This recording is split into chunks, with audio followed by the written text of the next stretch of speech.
جنون عشق۔ لوگوں نے مجنو کو دیکھا کہ اس نے کتے کو گلے سے لگایا ہوا ہے اور اس کی بلائیں لے رہا ہے اور اس سے خوب پیار کر رہا ہے، اس کے پاؤں کو چوم رہا ہے۔ درد عشق سے ناآشنا ایک آدمی نے جب یہ ماجرا دیکھا تو لگاتار تعویلیں کرنے لگا۔ ارے دیوانے، یہ کیا کر رہے ہو؟ یہ کیا مذاق ہے؟ یہ کتا تو ناپاک اور پلید ہے، دن رات گندی جگہ پہ منہ مارتا ہے، تو اسے کیوں چوم رہا ہے؟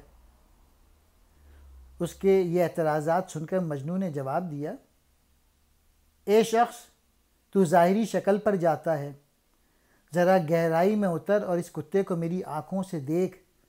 یہ میرے محبوب کی گلی کا کتا ہے، ذرا اس کی نگاہ انتخاب تو دیکھ، بلکہ تو اسے داد دے کہ اس نے کیسا مقام پسند کیا ہے۔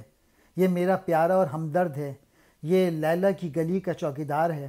جو کتا لیلا کی گلی کا رہنے والا ہو اور اس کے پیروں کی خاک مجھے شیروں سے بھی بہتر لگتی ہے۔ شیر تو لیلا کی گلی کے کتے کا غلام ہے۔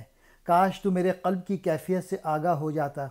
یہ راز زباں سے ظہور پذیر نہیں ہو سکتا، اس لیے اے مخاطب، خاموشی بہتر ہے۔